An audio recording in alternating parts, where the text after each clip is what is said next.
Daqui novamente Gedeão de Almeida. Hoje eu vou falar sobre dívidas, né? Dívidas boas e ruins e como sair delas. Esse é um assunto muito pertinente porque eu acredito que acho que eu uso muito esse termo pertinente. Em função daquilo que é o nosso contexto atual em Angola, as dívidas acho que é um calcanhar daqueles para muitos de nós. Mas eu diria que de todo as dívidas não é uma má coisa, né? Só depende da maneira que a gente lidar com as dívidas e qual é o direcionamento que a gente dá em função daquilo que é a nossa visão de vida. Isso é como tudo, né? As pessoas dizem que as redes sociais são mais, mas elas não são mais. Tudo vai depender do uso que a gente dá para as redes sociais. Isso é que faz realmente toda a diferença. Aí o conceito entre vantagens e desvantagens. Bom, dizer que dívidas são obrigações financeiras, né? Dívidas são obrigações financeiras de uma pessoa ou entidade, geralmente resulta de empréstimos, né? Quando há uma troca, se assim podemos dizer. Então vamos começar sobre dívida boa. Como a dívida boa? A dívida boa, não, vamos começar com dívida ruim. A dívida ruim é aquela dívida que não tem nenhum retorno financeiro. É uma dívida que tu fazes, por exemplo, tu vais pedir ao banco um valor, sei lá, para comprar um carro, vais pedir um valor por emprestado em qualquer uma outra pessoa que se calhar posterior vai te retornar tens que retornar com alguns juros para comprar, sei lá, uma roupa, para comprar pulseiras, algo do género. Isto é que é uma dívida ruim. Dívida ruim é toda aquela dívida que não vai te retornar nenhum valor no curto, médio ou longo prazo. Esta é que é uma dívida ruim. E, portanto, a dívida boa? A dívida boa é aquela que no curto, médio ou longo prazo te dá algum retorno financeiro. Então, há pessoas que, e a posterior, isto como é uma série de longos vídeos, a posterior eu vou trocar nesse aspecto das dívidas boas, né? As pessoas que realmente cresceram a nível extraordinários, a níveis financeiros mesmo estratosféricos, sabem utilizar um bom e velho empréstimo da melhor maneira possível. Então a dívida boa é aquela dívida que no curto, médio ou longo prazo ela vai nos retornar. É aquela dívida que se faz não para um gasto supérfluo, não para compra de renda passiva, mas sim para a compra de renda ativa, né? Para criar uma fonte de renda ativa.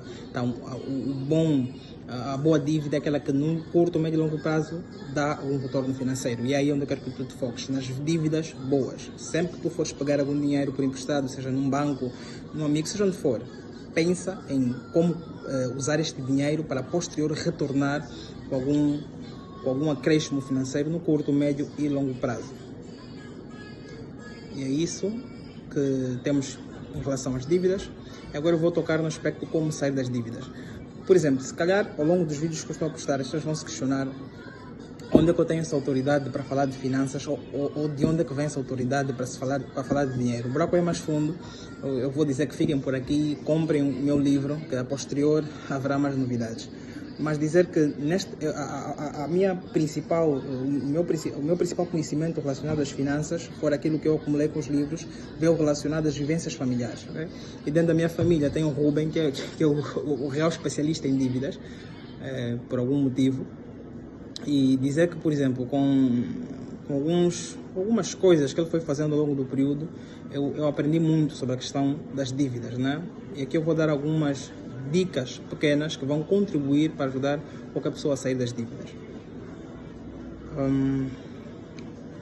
Porque eu também, ao longo desse meu percurso pequeno de vida, conheci muitas pessoas que tinham dívidas e conseguiram utilizar estratégias para sair não do zero, mas sair do negativo para o positivo e se estabelecer de formas extraordinárias. E o primeiro aspecto para sairmos das dívidas começa com uma decisão. Tu mesmo é que tens que tomar consciência das dívidas que tu tens e se comprometer em pagar cada uma das dívidas. Independentemente de qual seja o valor das pequenas, das médias e das grandes, há sim a possibilidade de sair das dívidas.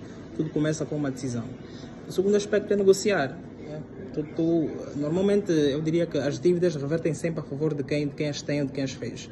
Então o primeiro aspecto é é buscar negociar a dívida, seja se for com o banco, e também num futuro próximo podemos falar, se for com pessoas singulares, ou seja, qual for a instituição em que tu foste à busca desta dívida ou pegaste esse dinheiro por emprestado. O segundo aspecto é negociar, arranjar um meio de negociação que te possa favorecer, mas também que te permita manter uma sequência para que tu sejas comprador realmente. Acho que a luz aqui está mal. E o terceiro aspecto é o comprometimento, né? Você tomou a decisão de pagar as dívidas, você fez a negociação, agora está comprometido em cumprir essa questão. O dinheiro por si só não vale assim tanta coisa. A gente tem que desenvolver uma questão comportamental em relação ao dinheiro que realmente faz as coisas serem direcionadas. O comprometimento, que muitas das vezes fica relacionado àquilo que é a questão da disciplina, é muito importante de se levar em conta. Então deve haver comprometimento. Se eu já negociei, se eu já tomei a decisão de pagar as minhas dívidas, agora vou ser comprometido com a minha palavra, né? Como dizem, um homem